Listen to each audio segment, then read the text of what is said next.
Um olhar sobre o mundo, a vida e a sociedade, à luz da Palavra de Deus. Estamos de volta em mais uma edição do programa Em Poucas Palavras, agradecendo a sua audiência nos comentários dos programas, como sempre, o pastor Augustus, da Primeira Igreja Presbiteriana de Goiânia. Olá, pastor. Olá, Natsan, querido ouvinte, muito obrigado pela sua audiência. Fica conosco os próximos 15 minutos que nós vamos falar da graça de Deus.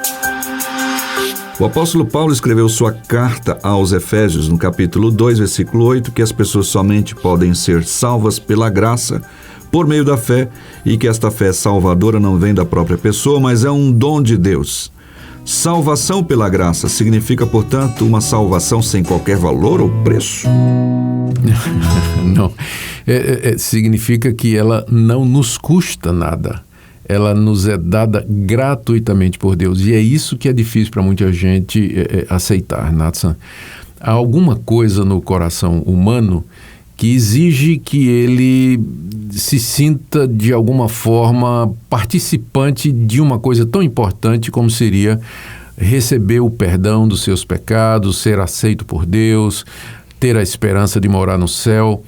É muito difícil. É difícil até nas coisas da vida. Você tem gente que, para receber um presente, uma contribuição, uma ajuda, a pessoa fica negando, né? Dizendo, não precisa não, eu estou bem, não, e o que é que eu tenho que dar em troca? O que é que eu posso fazer? Estou devendo essa, né? Quando eu puder eu lhe pago. Então, há essa relutância no ser humano de assumir uma posição de total vulnerabilidade e dependência. O ser humano não gosta de se sentir assim. Ele acha, ele tem que ter algum controle né, da situação. Por isso, quando a gente diz que a salvação do inferno, a salvação da culpa, da condenação eterna, do tormento eterno que a Bíblia fala que virá para o ímpio, que Deus nos livra disso gratuitamente, pela sua graça, sem mérito ou contribuição nenhuma da nossa parte, aí a gente já mexe com os brios, né?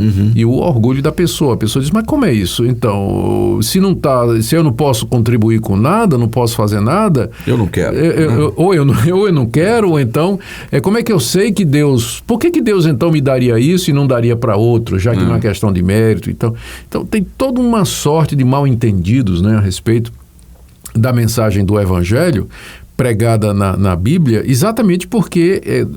nesse texto que você leu, né, e outros, né, é dito que nós somos salvos pela graça mediante a fé, e isso não vem de nós, né? É dom de Deus, e as pessoas acham isso muito estranho. Natsan, eu acho que antes das pessoas entenderem por que é que a salvação, o perdão de pecados, ele tem que ser um presente e recebido assim, sem condições, sem cláusulas condicionais, sem nada. É preciso que a pessoa entenda o estado verdadeiro dela diante de Deus. O estado verdadeiro dela diante de Deus.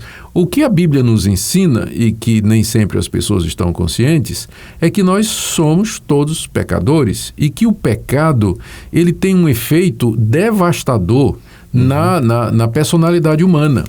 O pecado nos torna culpados diante de Deus, portanto, merecedores do castigo de Deus, nos coloca debaixo da ira de Deus, do julgamento de Deus, e nos encaminha para aquilo que a Bíblia chama do inferno, o fogo que arde eternamente e que é um símbolo do sofrimento interminável que está preparado para o pecador.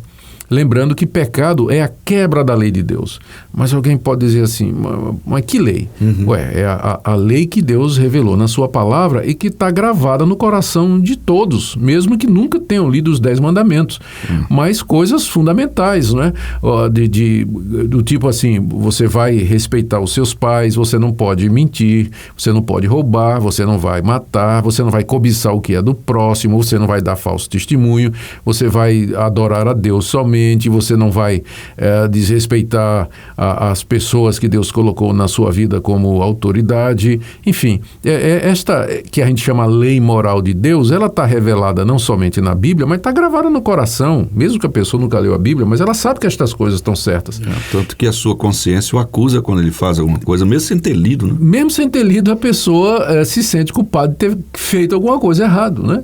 Então, isso é porque nós todos quebramos a lei de Deus. Nós somos parte, Nathan, de uma raça corrompida pelo pecado. Os nossos primeiros pais, que foram criados por Deus à sua imagem e semelhança, eles desobedeceram a Deus e lançaram a eles mesmos e a toda a sua descendência, que em semente estavam neles, lançaram num estado de depravação, corrupção, condenação diante de Deus.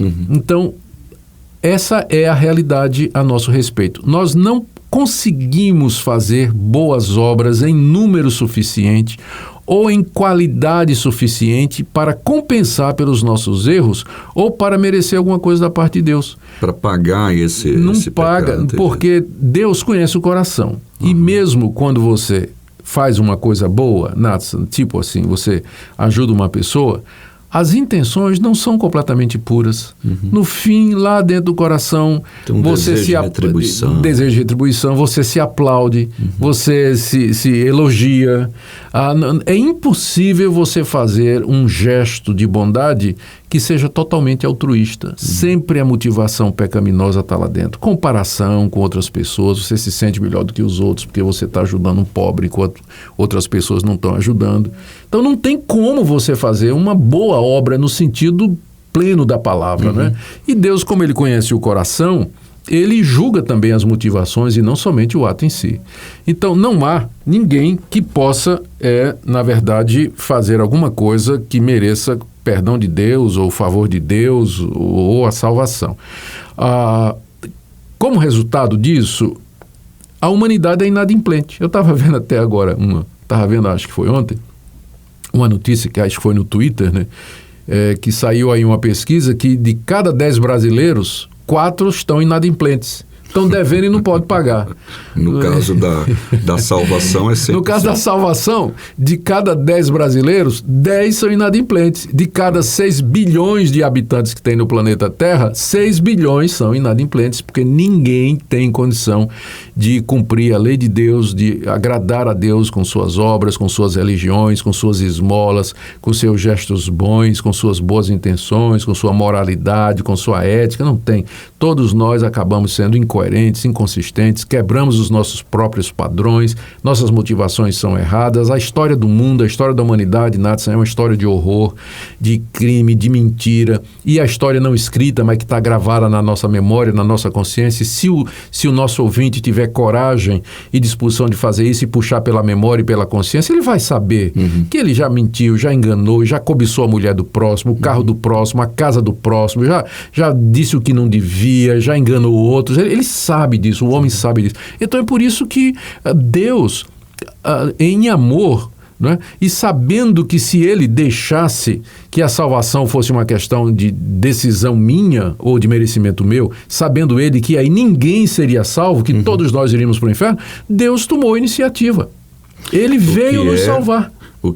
O senhor disse num outro programa que essa é a boa notícia, mas antes a gente tem que ouvir essa má notícia. Agora é que vem a boa notícia. A má notícia foi essa que eu dei até agora, exato. Mas é preciso dela para que você então perceba a boa notícia. Qual é a boa notícia?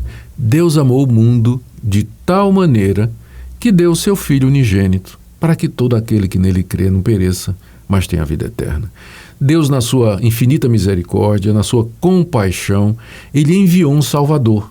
Ele enviou alguém que na cruz do Calvário, ali funcionando como um altar, se sacrificou por aqueles que creem, por aqueles que se arrependem, por aqueles que abandonam seus pecados e arrependidos, conscientes da sua inadimplência, da sua fraqueza, da sua impotência, esperam somente na misericórdia de Deus. Cristo morreu por eles, derramou seu sangue por eles, pagou o pecado deles de forma completa, cabal, experimentou na sua alma e no seu corpo a dor do inferno, a tormenta que é o sofrimento eterno durante aquelas poucas horas na cruz, quando ele gritou: Deus meu, por que me desamparastes? Ali Jesus Cristo foi oferecido em sacrifício por pecadores, para que nós pudéssemos agora, pela fé em Cristo, porque fé não é obra, fé é um dom de Deus, o próprio Deus nos dá essa fé, pela fé, e tem que ser pela fé porque nós não estamos vendo estas coisas, né? Pela fé nós ouvimos essa boa notícia e no coração nós recebemos esse perdão. E nos sustentamos. E nos sustentamos nessa graça que nos é dada mediante Jesus Cristo, que nos perdoa, que nos purifica, que nos livra de toda condenação. Querido ouvinte, preste atenção nisso. Você nunca poderá merecer de Deus absolutamente nada, a não ser a ira dele e o desfavor dele. Não é por mérito, mas é pela graça de Deus, pelo favor de Deus. A salvação é um presente de Deus. Arrependa-se dos seus pecados. Creia em Jesus Cristo, creia que Ele realizou naquela cruz um sacrifício completo, pleno, verdadeiro, eficaz, final, suficiente para perdoar você. E você não precisa de mais nada, até porque você não tem mais nada que possa fazer, mas simplesmente receber pela graça, mediante a fé, o perdão completo, total, definitivo, final e irreversível que Deus lhe oferece na pessoa de Jesus Cristo. Então, pare de se debater, né? Tentando aí convencer Deus que você merece o céu dele. É pela graça. Pela graça, mediante a fé em Jesus Cristo. Aleluia. Amém. Vamos ouvir uma bela música, daqui a pouquinho a gente volta.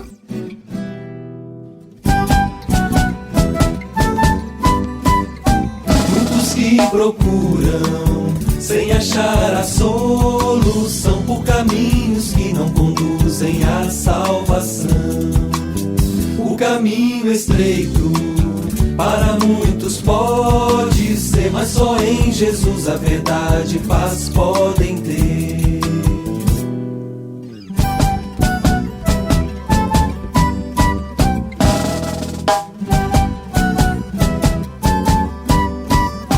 Muitos que procuram sem achar a solução por caminhos que não conduzem à salvação.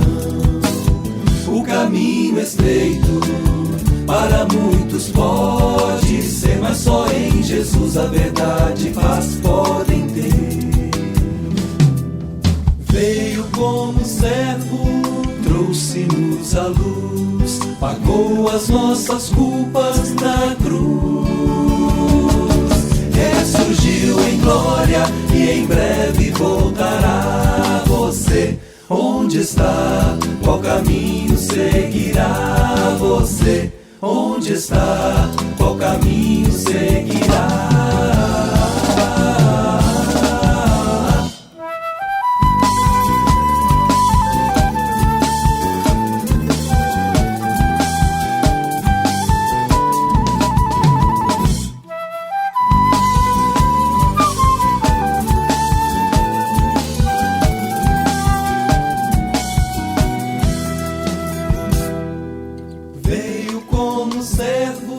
Trouxe-nos a luz, pagou as nossas culpas na cruz. Ressurgiu em glória e em breve voltará. Você, onde está? Qual caminho seguirá? Você. Bem, chegamos ao final de mais uma edição do nosso programa de hoje, que pela graça, finalizamos, né, mais um programa, pela graça bondosa de Deus, falamos do Evangelho para você, da boa notícia, trazendo aquela má notícia, como a gente já disse antes, Pastor Augusto.